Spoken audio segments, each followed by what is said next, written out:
तो देखिए last class में हम लोगों ने entropy calculation for ideal gas के बहुत सारे केसेस देखे थे। Isothermal process, adiabatic process, isochoric and isobaric process. यही मेन 4 टाइप के प्रोसेसेस होते हैं जो हम लोग पढ़ते हैं, और इनमें सभी केसेस में हम लोगों ने रिवर्सिबल, इरिवर्सिबल दोनों टाइप की सिचुएशंस हम लोगों ने डिस्कस करी थी। नेक्स्ट आज की क्लास में हम लोग डिस्कस करते हैं about entropy calculation for solids and liquids. तो अब बहुत ही आसान है आगे का बचा हुआ पार्ट जो है, क्योंकि जो मुश्किल वाली मेहनत वाला काम है वो हम लोग ऑलरेडी अब कर चुके हैं। तो अब आगे हमको कुछ खास एज सच मेहनत नहीं करनी है, बस कुछ अलग अलग सिचुएशंस जाननी है। तो entropy calculation for solids and liquids, ठीक है। तो सॉलिड्स एंड लिक्विड्स के बारे में बात करते हैं। तो अब सॉलिड्स एंड लिक्विड्स के केस में भाई कोई पीवी इक्वल टू एनआरटी वगैरह ये सब फॉर्मूला तो चलेगा नहीं, ठीक है। तो हम कोई भी क्वेश्चन करेंगे तो हमेशा जो जनरल मीनिंग ऑफ एंट्रोपी है उस तरह से करेंगे। जैसे कभी भी मान लीजिए सॉलिड और लिक्विड की अगर बात हो रही हो कि अच्छा सॉलिड लिक्विड के साथ हम लोग जनरली कर क्या सकते हैं भाई, उनको गर्म ठंडा कर सकते हैं, वॉल्यूम वगैरह तो उनका कोई एज सच खास चेंज होता नहीं है। तो सॉलिड लिक्विड के जो भी क्वेश्चन होंगे वो जनरली होगा भाई उसको हीट कर दिए, है ना, या वो ठंडा हो गया, जो भी टेम्परेचर में चेंज आया। तो कभी भी सॉलिड या लिक्विड के लिए हम लोगों को अगर एंट्रोपी कैलकुलेट करनी होगी तो we will always go by the basic formula for entropy, that is dq reversible by T, ठीक है। जो बेसिक मीनिंग है एंट्रोपी का, है ना, कि ds is equals to dq reversible by T, इस तरह से हम लोग सोचेंगे, ठीक है। और इसी चीज को हमको इंटीग्रेट करना होगा। अच्छा, अब ये जो dq है, ठीक है, इस dq को हम लोग डिपेंडिंग अपॉन द प्रोसेस, ठीक है, जैसे अगर प्रोसेस मान लीजिए आइसोकोरिक है, सॉलिड और लिक्विड की कांस्टेंट वॉल्यूम पर हीटिंग हो रही है, ठीक है, तो dq का मतलब बच्चों हो जाएगा dqv, heat exchange at constant volume, और इसको हम लोग पुट कर देंगे n into cv into dt, ठीक है। ये हम लोग पुट कर देंगे, बस हीट कैपेसिटी की जगह पे heat capacity at constant volume आएगा। और अगर आइसोबारिक प्रोसेस होगा तो dq की जगह पर हम लोग सोचेंगे कांस्टेंट प्रेशर पे, जनरली होता है, ज्यादातर प्रोसेसेस कांस्टेंट प्रेशर पे रहते हैं, तो dq की जगह हम लोग सोचेंगे dqp, and this will be equals to n into cp into dt, heat capacity at constant pressure आ जाएगा ऐसे केस में, ठीक है। अच्छा, बहुत बार क्वेश्चन में क्या होगा कि अलग से cv cp की बात नहीं की जाएगी, क्योंकि ये आपको मैंने पहले भी फर्स्ट लॉ पढ़ाते समय समझाया था कि सॉलिड्स और लिक्विड्स के लिए cv और cp अप्रोक्सीमेटली सेम होते हैं, ठीक है, फॉर सॉलिड्स एंड लिक्विड्स। और इसका रीजन भी आपको मैंने बताया था कि जैसे गैस के लिए cv cp अलग क्यों है, क्योंकि गैस को जब आप कांस्टेंट प्रेशर पर हीट करते हो तो वो एक्सपैंड भी करती है, वर्क भी करती है, ठीक है। तो इस वजह से वहां पे ज्यादा हीट देनी पड़ती है हमको 1 डिग्री सेंटीग्रेड टेम्परेचर बढ़ाने पर, अगर ये एक्सप्लेनेशन आपको याद आ रहा हो तो। लेकिन सॉलिड्स और लिक्विड्स के केस में वॉल्यूम का चेंज होता है, बट ऐसा कोई खास चेंज नहीं होता है, बहुत कम ही चेंज है वो, तो जनरली कुछ अलग से नहीं बोला जाता है। तो सीवी सीपी जो है वो ऑलमोस्ट क्या हो जाता है, सॉलिड्स और लिक्विड्स के लिए सेम हो जाता है, ठीक है। तो अलग से कुछ सीवी या सीपी नाम नहीं दिया जाएगा, बस मोलर हीट कैपेसिटी बोल दिया जाएगा। तो मोलर हीट कैपेसिटी अगर बोल दिया गया तब फिर अब जैसा भी प्रोसेस हो, आइसोकोरिक अगर हो रहा हो तो भी वही यूज कर लेना, आइसोबारिक हो रहा हो तो भी वही यूज कर लेना, ठीक है, अलग से अगर कुछ नहीं बोला गया है तो। और जनरली आइसोबारिक प्रोसेस ही रहेगा। अच्छा, ये बहुत बार होगा कि सॉलिड्स और लिक्विड्स के लिए बहुत बार ऐसे क्वेश्चंस आपको मिलेंगे जहां पर बच्चों सीवी या फिर सीपी दोनों में से कोई भी सम फंक्शन ऑफ टेम्परेचर क्वेश्चन में दिया रहेगा। वो फंक्शन हम लोग सोच नहीं सकते, अभी क्वेश्चन करवाता हूं मैं आपको वैसे। तो वो जो भी फंक्शन ऑफ टेम्परेचर है that will be given in the problem, ठीक है। तो अगर फंक्शन ऑफ टेम्परेचर दिया हुआ है तो वो फंक्शन आप यहां पुट करके उसको इंटीग्रेट कर दोगे। अगर कोई फंक्शन नहीं दिया हुआ है तो इसका मतलब वो क्या होगा, कांस्टेंट होगा। जैसे मान लो मैं अगर आइसोबारिक वाले के लिए अगर सॉल्व करके दिखाऊं तुम्हें एक बार, ठीक है, तो कुछ खास इसमें नहीं करना है, बहुत आसान काम होता है। ds is equals to dq की जगह पे आइसोबारिक के लिए आपने लिखा ncp dt अपॉन क्या लिख दिया t, राइट, और इसको आपने इंटीग्रेट कर दिया, ठीक है। तो अब ये ds तो इंटीग्रेट होके बन जाएगा डेल्टा s, है ना, इसको आपने किसी S1 से S2 तक इंटीग्रेट किया, और इसको आप इंटीग्रेट करोगे T1 से लेकर के T2 तक। अब अगर ये Cp कांस्टेंट है तो इंटीग्रल के बाहर आ जाएगा, ठीक है। लेकिन अगर ये सम फंक्शन ऑफ टेम्परेचर है तो वो फंक्शन ऑफ टेम्परेचर क्वेश्चन में दिया रहेगा। जनरली अगर एक प्रैक्टिकल पर्सपेक्टिव से बात करें तो सॉलिड्स और लिक्विड्स के लिए जनरली Cp जो है वो कुछ फंक्शन ऑफ टेम्परेचर होता है, इसी तरह से Cv भी सम फंक्शन ऑफ टेम्परेचर होता है, ठीक है। तो ज्यादातर प्रॉब्लम में ऐसा होगा कि वो फंक्शन दिया रहेगा, बट कभी ऐसा भी हो सकता है कि फंक्शन नहीं दिया हो तो फिर आप उसको कांस्टेंट की तरह ट्रीट करना, ठीक है। तो बस अब इसको आप अगर कांस्टेंट है लेट्स से, तो आप इंटीग्रल के बाहर निकाल लोगे और ये NCP ln of T2 upon T1 बन जाएगा, ठीक है। ये आपके पास क्या आया है, ये आपके पास आया है डेल्टा S सिस्टम आया है, ठीक है। अगर Cp कांस्टेंट है तो सम फंक्शन ऑफ टेम्परेचर है तो आप उसको वहां पर पुट करके इंटीग्रेट कर देना, जो भी फंक्शन क्वेश्चन में दिया हुआ है। अच्छा, ये तो डेल्टा एस सिस्टम है। What about delta S surrounding? तो डेल्टा एस सराउंडिंग तो हम लोग निकालेंगे सिंपली, डेल्टा एस सराउंडिंग हम लोग सिंपली निकाल लेंगे माइनस क्यू बाय टी करके, ठीक है। माइनस क्यू बाय टी कर देंगे, जो भी टेम्परेचर ऑफ द सराउंडिंग है, और इस क्यू की जगह पे क्या पुट करेंगे, क्यू की जगह पे हम लोग पुट करेंगे NCV डेल्टा टी। भाई सॉलिड या लिक्विड क्या होगा, गर्म या ठंडा होके एक फाइनल टेम्परेचर पे आ जाएगा, यही काम हो रहा होगा बेसिकली, बस, है ना।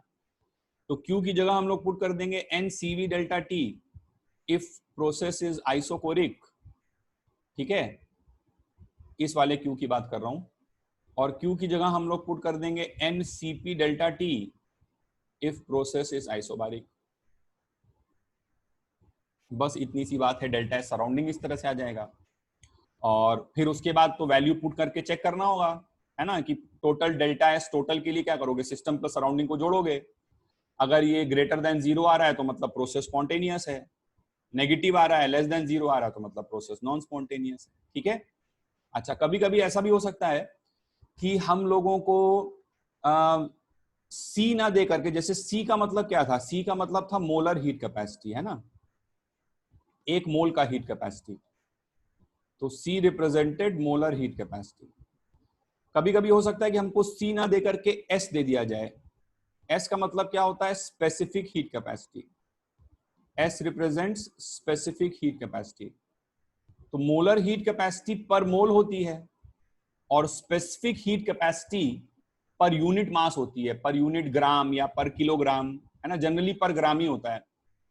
तो अगर ये दिया हुआ है तो हम लोग dq की जगह पर, ठीक है, जो dq है उसकी जगह पर हम लोग क्या लिखेंगे, जैसे मोलर दिया रहता है तो हम लोग dq की जगह पर NCDT लिखते हैं, ठीक है। अब वो अलग अलग पाथ के लिए अलग अलग होता है, जैसे कांस्टेंट वॉल्यूम होता है तो इसको CV बोल देते हैं, कांस्टेंट प्रेशर होता है तो इसको CP बोल देते हैं, ठीक है। उसी तरह से अगर S हमें दिया गया होगा तो dq की जगह पे हम लोग MSDT लिखेंगे, ठीक है, मास से मल्टीप्लाई करेंगे। भाई ये एक मोल का है इसीलिए इसको नंबर ऑफ मोल से मल्टीप्लाई किए, और ये मान लो 1 ग्राम का है तो इसको मास से मल्टीप्लाई किए। अब इसमें भी हो सकता है SV SP, SV मतलब हो जाएगा कांस्टेंट वॉल्यूम पे, SP मतलब हो जाएगा कांस्टेंट प्रेशर पे। बट जनरली जैसा मैं बार बार बोल रहा हूं कि सॉलिड्स और लिक्विड्स के लिए बहुत ज्यादा डिस्टिंक्शन नहीं किया जाता है SV और SP में, तो खाली एक हीट कैपेसिटी दे दिया जाता है बस। अब वो जैसा भी प्रोसेस है हर प्रोसेस में वही इस्तेमाल करना होता है, ठीक है। तो अगर वो मोलर वाला दिया है तो तुम नंबर ऑफ मोल से मल्टीप्लाई करके पुट कर देना, और अगर वो मतलब स्पेसिफिक वाला दिया गया है, अब पर ग्राम में दिया है तो मास से मल्टीप्लाई करना इन ग्राम, पर किलोग्राम में दिया है तो मास से मल्टीप्लाई करना इन किलोग्राम। वो तो यूनिट देखकर हमको बात समझ में आ जाती है। तो क्वेश्चन एक देखते हैं हम लोग। मान लीजिए हमारे पास एक कंटेनर है, ठीक है, and this container is perfectly insulated. तो सराउंडिंग से इसका कोई लेना देना नहीं है। एडियाबैटिक वॉल्स हैं इस कंटेनर की। एडियाबैटिक वॉल्स वो होती हैं जो हीट को पास नहीं करने देती। तो it is a perfectly insulated container, perfectly insulated container, ठीक है। चलिए, इस कंटेनर के अंदर दो कॉपर के ब्लॉक्स रखे हुए हैं, ठीक है, दो कॉपर के ब्लॉक्स रखे हैं, एक दूसरे के साथ कांटेक्ट में हैं, both the copper blocks are in contact with each other, दोनों का मास सेम है, इसका भी मास m है और इसका भी मास m है, ठीक है।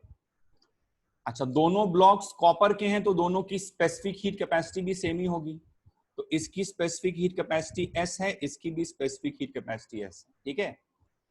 टेम्परेचर दोनों के अलग अलग हैं, एक ब्लॉक इनमें से गर्म है, हायर टेम्परेचर पे है, तो वो मान लीजिए TH हो गया, TH मतलब T हायर, और दूसरा वाला ब्लॉक जो है वो ठंडा है, उसका टेम्परेचर कम है, तो उसका टेम्परेचर मान लीजिए हो गया TC, ठीक है।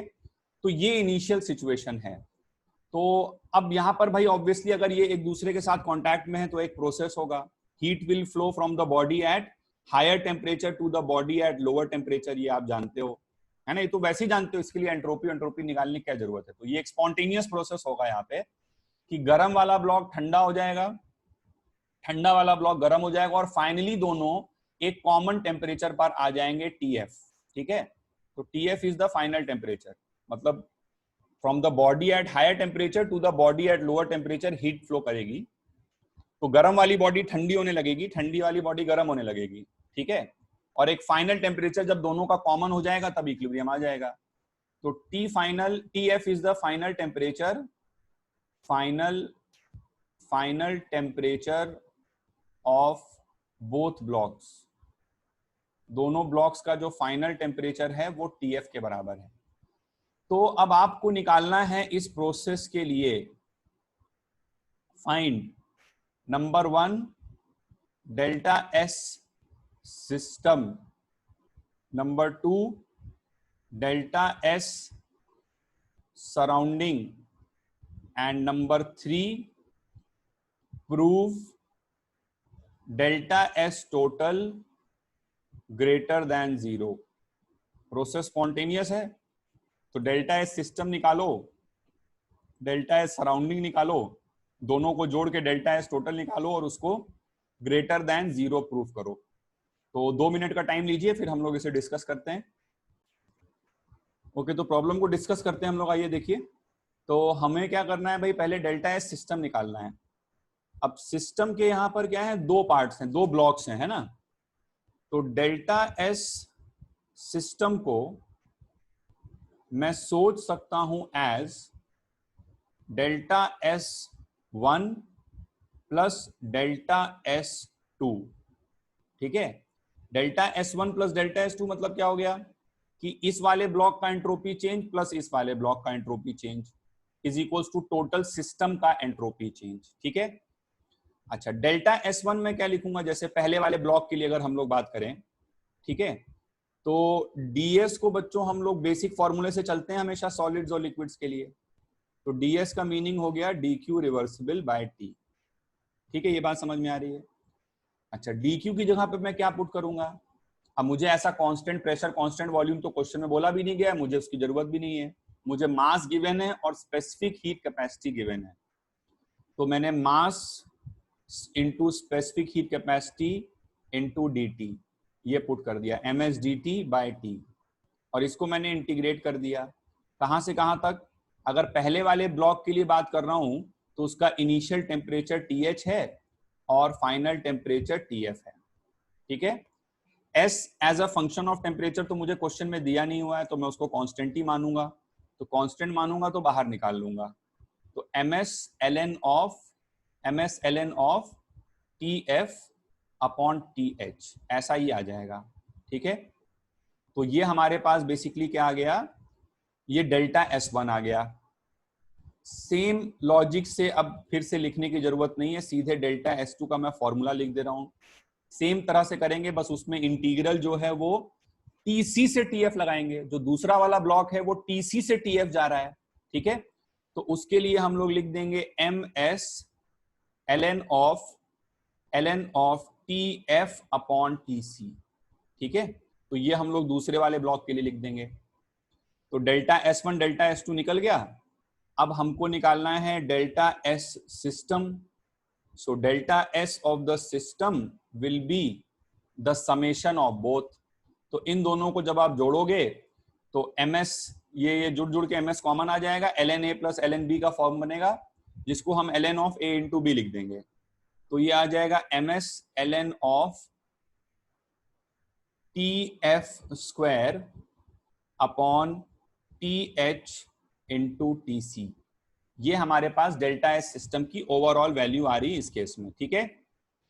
अच्छा, फिर इसके बाद कंटेनर को मैंने शुरू में ही आपको बताया था कि कंटेनर तो इंसुलेटेड है, ठीक है, उसका बाहर के वातावरण से कुछ लेना देना नहीं है, एडियाबैटिक वॉल्स हैं। और अगर वॉल्स एडियाबैटिक हैं तो डेल्टा एस सराउंडिंग जो माइनस क्यू बाई टी करते हैं वो जीरो हो जाएगा, क्योंकि हीट सराउंडिंग में तो नहीं जा रही है ना, हीट का एक्सचेंज हो रहा है लेकिन सिस्टम के अंदर ही अंदर हो रहा है। तो डेल्टा एस सराउंडिंग जीरो हो गया। और डेल्टा एस सराउंडिंग अगर जीरो हुआ क्योंकि एडियाबैटिक वॉल्स हैं, तो इसका मतलब निकला कि डेल्टा एस टोटल, जिसे हम लोग delta S system plus surrounding करते हैं, उसकी वैल्यू हो जाएगी ms ln of tf square upon th into tc, ऐसी वैल्यू हो जाएगी। अब हमको ये value greater than zero proof करनी है, ठीक है, ये डेल्टा एस टोटल की value greater than zero proof करना है। तो इसके लिए हमको अभी यहां से तो कुछ समझ में नहीं आ रहा है, लेकिन हमको यहां पर क्या करना होगा कि हमें टीएफ कैलकुलेट करना होगा। टीएफ हम लोग कैलकुलेट करेंगे कैलोरीमेट्री फिजिक्स में जो आप पढ़ते हो, है ना भाई, heat lost equal to heat gained, ऐसे हमको करना होता है। जैसे अभी तुम आजकल ये पढ़ रहे होगे, किरचॉफ्स लॉ पढ़ रहे होगे शायद करंट में, तो sigma I equal to zero कर देते हैं किसी पॉइंट पर, है ना। तो उसी तरह से हम लोग सिग्मा क्यू को भी इक्वल्स टू जीरो कर देते हैं, ठीक है, sigma Q equals to zero, मतलब हीट लॉस्ट और हीट गेन बराबर। और सिग्मा क्यू को जीरो करेंगे कैसे कि हम लोग पहले वाले ब्लॉक के लिए लिखेंगे m into S into T F minus T H delta T, ms delta T करना है, ठीक है। और प्लस दूसरे वाले ब्लॉक के लिए क्या लिखेंगे, ms इंटू डेल्टा टी, तो उसके लिए डेल्टा टी क्या करेंगे, उसके लिए करेंगे TF माइनस TC। भाई एक TH से TF गया, दूसरा TC से TF गया, एक गर्म हो रहा है एक ठंडा हो रहा है, तो नेट हीट जो है समेशन ऑफ Q जीरो होगा। तो पहले वाले ब्लॉक के लिए MS डेल्टा T प्लस दूसरे वाले ब्लॉक के लिए MS डेल्टा T, इसको आप पुट कर दो equals to zero, net heat exchange loss plus gain बराबर हो गया, ठीक है।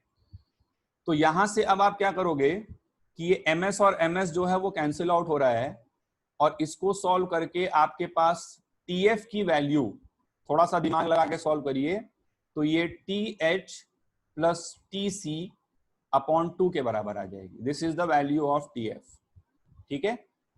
और अब हम लोग क्या करें कि ऊपर वाले इक्वेशन में जाएं और यहां पर tf की जगह पर ये क्वांटिटी पुट कर दें, th प्लस tc। मतलब देखो, मुझे इस पूरी क्वांटिटी को पॉजिटिव प्रूफ करना है, तो मास और स्पेसिफिक हीट कैपेसिटी ये तो पॉजिटिव है ही है, ठीक है। तो अगर मैं ln के अंदर वाली चीज को 1 से बड़ा प्रूफ कर दूं, तो ln ऑफ 1 से बड़ा नंबर पॉजिटिव होता है, ठीक है। तो ये दोनों पॉजिटिव है, ये ln वाली चीज भी पॉजिटिव आ जाए तो ओवरऑल चीज पॉजिटिव हो जाएगी। तो मुझे ln के अंदर जो नंबर लिखा हुआ है उसको मुझे 1 से बड़ा प्रूफ करना है। तो ln के अंदर नंबर क्या लिखा हुआ है, ln के अंदर नंबर लिखा है TF square upon TH into TC। TF की जगह मैंने जो आंसर अभी निकाला है उसको पुट करने जा रहा हूं, तो TH प्लस TC का होल स्क्वायर, ठीक है, TH प्लस TC का whole square upon 4 TH TC, ठीक है। तो ये चीज आ रही है। अब मुझे इस चीज को TH प्लस TC का whole square divided by 4 TH TC, इसको ग्रेटर देन 1 प्रूफ करना है। सभी चीजें पॉजिटिव हैं इसमें, केल्विन वाला टेम्परेचर पॉजिटिव है तो क्रॉस मल्टीप्लाई कर सकते हैं। तो TH प्लस TC के होल स्क्वायर को, अब यहां से बहुत सारे तरीके हो सकते हैं, AM GM ये सब भी आप लगा सकते हैं, बट मैं एक जनरल तरीका यहां पे लेने जा रहा हूं। तो greater than 4 TH TC proof करना है, और इसका मतलब ये निकला कि TH, इसको इधर ले आओ, तो A प्लस बी का whole square minus 4AB is equals to A minus B का होल स्क्वायर होता है। तो TH माइनस TC के होल स्क्वायर को ग्रेटर देन 0 प्रूफ करना है, विच इज ऑलवेज करेक्ट। भाई एक परफेक्ट स्क्वायर हमेशा पॉजिटिव आता है। ये समझ में आया ना कैसे लिखा है मैंने? 4THTC को इधर ले आए तो a प्लस बी का होल स्क्वायर माइनस 4ab, तो ये a माइनस बी का स्क्वायर आ जाएगा। और a माइनस बी का square will always be greater than 0, और 0 तभी आएगा जब a इक्वल टू b हो, th इक्वल टू tc हो, तब तो इसका मतलब निकलेगा कि पहले से ही इक्विलिब्रियम था, तब तो कोई प्रोसेस होगा ही नहीं, तो उस केस में 0 आ जाएगा। बट th और tc हमने डिफरेंट माने हैं ना, अगर th और tc बराबर ही हो जाते तब तो कोई प्रोसेस होता ही नहीं बच्चों, तब तो पहले से ही इक्विलिब्रियम रहता। ठीक है, तो th tc से बड़ा तो होगा ही होगा, और ये एक परफेक्ट स्क्वायर है, इसकी वैल्यू हमेशा ग्रेटर देन 0 आएगी। चलिए नेक्स्ट हम लोग डिस्कस करते हैं entropy calculation, entropy calculation for phase transformation. ठीक है, ये बहुत ही इजी लेकिन एग्जाम के पॉइंट ऑफ व्यू से थोड़ा इंपॉर्टेंट टॉपिक है, क्योंकि इजी है इसलिए इंपॉर्टेंट है, इसके क्वेश्चन काफी आते हैं, है ना। Entropy calculation for phase transformation. तो फेज ट्रांसफॉर्मेशन हमने फर्स्ट लॉ पढ़ते समय भी पढ़ा था कि आइसोथर्मल और आइसोबारिक मानते हैं हम लोग। ठीक है, entropy calculation for phase transformation. Phase transformation का मतलब क्या होता है भाई? फेज ट्रांसफॉर्मेशन मतलब एक फेज से दूसरे फेज में जा रहा हो। ठीक है, अब जनरली मैंने ये पॉइंट उस समय भी क्लियर किया था, एक बार फिर से क्लियर कर रहा हूं कि बहुत सारे टीचर्स इसको ऐसे बोल देते हैं, फेज ट्रांसफॉर्मेशन का मतलब कि स्टेट चेंज, कि सॉलिड से बेटा लिक्विड जा रहा है, लिक्विड से गैस जा रहा है, तो ये तो फेज ट्रांसफॉर्मेशन है ही है। बट एक सॉलिड से दूसरा सॉलिड बन रहा है ना, जैसे एक एलोट्रोप से जैसे फॉस्फोरस व्हाइट से फॉस्फोरस रेड बन रहा है, तो दो अलग अलग सॉलिड भी दो अलग अलग फेज होते हैं, और वो प्रोसेस भी इसी कैटेगरी में आएगा। ये पॉइंट मैंने उस समय भी क्लियर किया था आप लोगों को। तो फेज ट्रांसफॉर्मेशन का मतलब हम सिर्फ ये नहीं निकालें कि स्टेट चेंज हो रहा है, of course state change is a type of phase transformation, but one solid changing to another solid is also a phase transformation. Phase change हो जाना चाहिए बेसिकली। ठीक है, तो फेज ट्रांसफॉर्मेशन के बारे में हम लोग बात करते हैं, वही लाइन हम लोग यहाँ पे फिर से लिखने जा रहे हैं जो हमने फर्स्ट लॉ ऑफ थर्मोडायनेमिक्स पढ़ते समय लिखी थी कि phase transformation is isothermal and isobaric. Constant temperature पर सॉलिड मेल्ट कर गया तो लेटेंट हीट वगैरह, ये सब कॉन्सेप्ट हम लोग को मालूम है। ठीक है, तो आइसोथर्मल एंड आइसोबारिक होता है। तो आओ सबसे पहले हम लोग बात करते हैं फ्यूजन के बारे में। फ्यूजन आप जानते हो क्या होता है? मेल्टिंग। ठीक है, तो फ्यूजन के बारे में हम लोग अगर बात करें तो सपोज करो कि भाई कोई ए सॉलिड है and it is going into a liquid. ठीक है, अब इसके लिए तुमको एंट्रोपी चेंज निकालना है सिस्टम से। चलो चालू करते हैं पहले। तो तुमने क्या लिखा भाई? ds is equals to sir dq reversible by t। समझ गए? अब इसको क्या करोगे? इंटीग्रेट करना है हमें। ठीक है, इंटीग्रेट हमें करना है, तो इंटीग्रेट करके ये चीज तो हमारे पास आ जाएगी डेल्टा s। अच्छा, जिस टेम्परेचर पर ये काम हो रहा होता है उस टेम्परेचर को बच्चों हम लोग क्या बोलते हैं? सॉलिड से लिक्विड में जा रहा है उस टेम्परेचर को हम लोग बोलते हैं TMP। TMP मतलब क्या हो गया? Melting point. और ये कांस्टेंट टेम्परेचर पर मेल्ट करता है। जैसे बर्फ जब पिघलती है तो बर्फ एट 0 डिग्री सेंटीग्रेड से पानी एट 0 डिग्री सेंटीग्रेड बनता है ना। या कोई भी सॉलिड, किसी सॉलिड, मान लो कोई सॉलिड है जिसका मेल्टिंग पॉइंट 50 डिग्री सेंटीग्रेड है, तो 50 डिग्री सेंटीग्रेड पे जब वो सॉलिड पिघलेगा तो लिक्विड बनाएगा, तो वो भी 50 ही पे बनाएगा। ठीक है, तो ये आइसोथर्मल प्रोसेस है। तुम इस प्रोसेस के लिए एंट्रोपी चेंज निकाल लो, सॉलिड से लिक्विड जाने का प्रोसेस।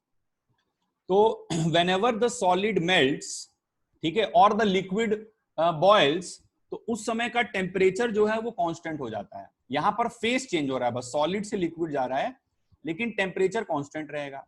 और इस टेम्परेचर को हम लोग क्या बोलते हैं? इस टेम्परेचर को हम लोग मेल्टिंग पॉइंट बोलते हैं, और ये कांस्टेंट रहेगा। और अगर कांस्टेंट रहेगा तो बच्चों इंटीग्रल के बाहर आ जाएगा।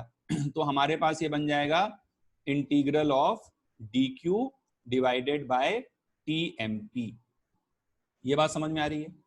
अच्छा, अब इंटीग्रल ऑफ डी क्यू क्या बन जाएगा भाई, क्यू बन जाएगा। और इस प्रोसेस में जो हीट एब्जॉर्ब हुई वो मैंने आपको बताया प्रोसेस कैसा है, आइसोबारिक, तो उसको हम लोग क्या बोलेंगे, उस क्यू को हम लोग क्यूपी बोलेंगे, और क्यूपी को हम लोग क्या बोलेंगे, delta H of fusion, delta H of fusion. ठीक है, तो यहां पर मैं लिखने जा रहा हूं डेल्टा एच, अभी सिर्फ डेल्टा एच लिख रहा हूं, डिवाइडेड बाय टीएमपी।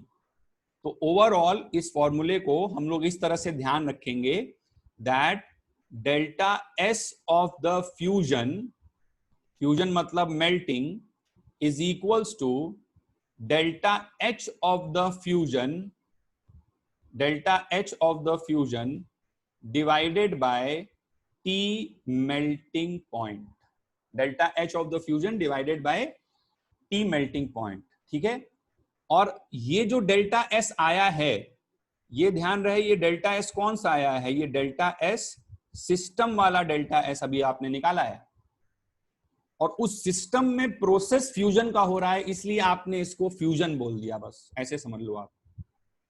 ठीक है, कुछ नहीं किया है भाई, हमने ds equal to D Q by T लिखा, इसको इंटीग्रेट किया, टी कांस्टेंट था, बाहर आ गया, उस टी का एक नाम होता है, उस टी का नाम होता है मेल्टिंग पॉइंट, तो उसको टीएमपी बोल दिया बस। जो प्रोसेस है वो कांस्टेंट प्रेशर पे हो रहा है, तो डी क्यू को डेल्टा एच बोल दिया। अब ये डेल्टा एच का एक नाम दे दिया क्योंकि ये फ्यूजन है, इसलिए इसको डेल्टा एच फ्यूजन बोल दिया। और सिस्टम में क्या हुआ है, सिस्टम में मेल्टिंग हुई है, फ्यूजन हुआ है, इसलिए जो डेल्टा एस आया उसे डेल्टा एस फ्यूजन बोल दिया। ठीक है, so this is basically your delta S of the system. ठीक है, क्योंकि सिस्टम मेल्टिंग पॉइंट पर मेल्ट कर रहा है। अच्छा, what about delta S surrounding, delta S surrounding, भाई सराउंडिंग का टेम्परेचर तो हमें मालूम नहीं है। ठीक है, तो डेल्टा एस सराउंडिंग को हम लोग लिखते हैं minus Q upon T surrounding, और माइनस क्यू की जगह पे हम लोग पुट कर देंगे, क्यू की जगह पे हम लोग डेल्टा एच पुट कर देंगे, इस प्रोसेस का क्यू, और उसको क्या बोलेंगे, delta H fusion divided by T surrounding. तो यहां से एक बहुत ही कॉमन सेंस की बात, लेकिन हमने बताया कि एंट्रोपी कैलकुलेशन पेपर पे किया जाता है ना। तो डेल्टा एस टोटल की अगर बच्चों में बात करूं, तो डेल्टा एस टोटल मेरे पास आ रहा है delta H fusion divided by T melting point minus delta H fusion divided by T surrounding, ये डेल्टा एस टोटल आ रहा है। ठीक है, और इसको अगर हम लोग आगे फर्दर सॉल्व करेंगे तो ये हमारे पास आ जाएगा delta H fusion into 1 upon T melting point minus 1 upon T surrounding. ठीक है, अब देखिए 3 कंडीशंस यहां पर हो सकती हैं। पहली कंडीशन कि नंबर 1, अगर टीएमपी है ना is less than T surrounding, ठीक है, TMP is less than T surrounding, तो टीएमपी छोटा है तो ये वाली वैल्यू बड़ी हो जाएगी, 1 अपॉन टीएमपी है ना, टीएमपी और टी सराउंडिंग में ये छोटा है तो ये वैल्यू बड़ी होगी। ठीक है, और ये वैल्यू छोटी आएगी, यानी कि ऐसे केस में देखो ये तो हमेशा पॉजिटिव क्वांटिटी है। ठीक है, तो ये चीज अगर पॉजिटिव होगी तो ओवरऑल जो डेल्टा एस टोटल है वो भी पॉजिटिव आ जाएगा। तो ऐसे केस में डेल्टा एस टोटल जो है वो क्या आएगा, बोलो ग्रेटर देन 0 आएगा, यानी कि प्रोसेस क्या हो जाएगा, स्पॉन्टेनियस। तो यहां से क्या बात निकल के आ रही है तुम्हारे पास, जो तुम बचपन से जानते हो कि यदि सराउंडिंग का, वातावरण का टेम्परेचर, जो भी फलाना सॉलिड की बात हो रही है, उसके मेल्टिंग पॉइंट से ज्यादा होगा तो वो सॉलिड पिघल जाएगा। अरे बर्फ को कमरे में लाके रखते हो तब पिघलती है ना, 25 डिग्री सेंटीग्रेड कमरे का टेम्परेचर होता है। अब बर्फ को तुम 0 डिग्री सेंटीग्रेड के नीचे रख दोगे तब थोड़ी ना बर्फ पिघलेगी। तो वातावरण का टेम्परेचर मेल्टिंग पॉइंट टेम्परेचर से ज्यादा होगा तभी तो मेल्टिंग का प्रोसेस स्पॉन्टेनियस होगा, अदरवाइज नहीं हो पाएगा। ये बात तो एज अ फैक्ट तो तुम बचपन से जानते हो, उसी को एंट्रोपी के टर्म्स में एक्सप्रेस किया गया है, यहाँ पे मैथमेटिकली उसको एक्सप्रेस किया गया है। सराउंडिंग का टेम्परेचर मेल्टिंग पॉइंट से ज्यादा होना चाहिए, जो भी सॉलिड की बात हो रही है, तभी उस सॉलिड का melting is a spontaneous process. Otherwise अगर ऐसा नहीं है, मान लीजिए कि T melting point is equals to T surrounding है, तो इसका मतलब क्या हो जाएगा, melting point equals to surrounding आ गया, तो जस्ट ये इक्विलिब्रियम वाली कंडीशन है, तो delta S total equal to 0 आ जाएगा। भाई ये दोनों बराबर हो जाएंगे तो 0 हो जाएंगे ना कट, जैसे 1/2 माइनस 1/2 ऐसा चीज बन जाएगा। तो वो इक्विलिब्रियम होता है। ये बात भी मालूम है कि मेल्टिंग पॉइंट पर क्या आता है, इक्विलिब्रियम है। और अगर मेल्टिंग पॉइंट सराउंडिंग के टेम्परेचर से ज्यादा है, या ऐसे बोला जाए सराउंडिंग का टेम्परेचर मेल्टिंग पॉइंट से कम है, तो भी आपको समझ में आना चाहिए ऐसे केस में डेल्टा एस टोटल नेगेटिव आएगा, और इसका मतलब हो जाएगा कि अभी ये प्रोसेस एक नॉन स्पॉन्टेनियस प्रोसेस है, नहीं हो पाएगा। बर्फ को तुम ऐसे वातावरण में रखोगे जहां 273 केल्विन से कम टेम्परेचर है, तो बर्फ नहीं पिघलेगी। 273 केल्विन पे बर्फ पानी के बीच में इक्विलिब्रियम रहेगा, और 273 से आगे बढ़ोगे, 273 मतलब 0 डिग्री सेंटीग्रेड, 273 से आगे बढ़ोगे तो पिघल जाएगी। दैट्स इट, बस इतना सा काम है। और बाकी तो हम लोगों को तो क्या करना होता है, जो क्वेश्चन आते हैं ज्यादातर उसमें खाली डेल्टा एस सिस्टम की बात होती है, तो डेल्टा एस सिस्टम के लिए ये फॉर्मूला मैंने आपको याद ही करवा दिया कि रेडीमेड फॉर्मूला है, बस इसको यूज करिए और इससे निकाल लीजिए, है ना। इसी तरह से अब आप सेम पढ़ाई जो है वो वेपराइजेशन के लिए भी कर सकते हो बच्चों। जैसे मान लो हम लोग वेपराइजेशन के लिए करें, ठीक है, तो वेपराइजेशन मतलब क्या हो गया कि ए लिक्विड से ए गैस जा रहा है, ठीक है। तो यहां पे जो डेल्टा एस सिस्टम होगा उसे हम लोग बोलेंगे डेल्टा एस वेपराइजेशन, और ये काम जिस टेम्परेचर पर हो रहा है इस टेम्परेचर को हम लोग बोलते हैं टीबीपी यानी कि बॉइलिंग पॉइंट, और ये हो जाएगा delta H of the vaporisation divided by the TBP, क्योंकि कांस्टेंट सेम वही चीज है, आइसोबारिक आइसोथर्मल होगा, बस हो गया। और डेल्टा एस सराउंडिंग क्या हो जाएगा, minus Q by T surrounding, इसको हम लोग लिखेंगे minus of delta H vaporisation divided by T surrounding, ऐसा लिख देंगे। फिर वही पूरी कहानी बोली जा सकती है, दोनों को जोड़ो। अब पानी का बॉइलिंग कब स्पॉन्टेनियस है, जब वातावरण का टेम्परेचर 100 से ऊपर है, 100 से कम है, ठीक है, तो नॉन स्पॉन्टेनियस, और 100 है तो इक्विलिब्रियम है। तो इस तरह से हम लोग यहां पर भी वही सेम चीज कर सकते हैं, करने की जरूरत नहीं है, एक बार में बात समझ में आ गई होगी, ठीक है। तो नेक्स्ट क्लास में हम लोग अब इस पे कुछ और क्वेश्चंस करेंगे, और अभी हम लोग जो डिस्कशन वाला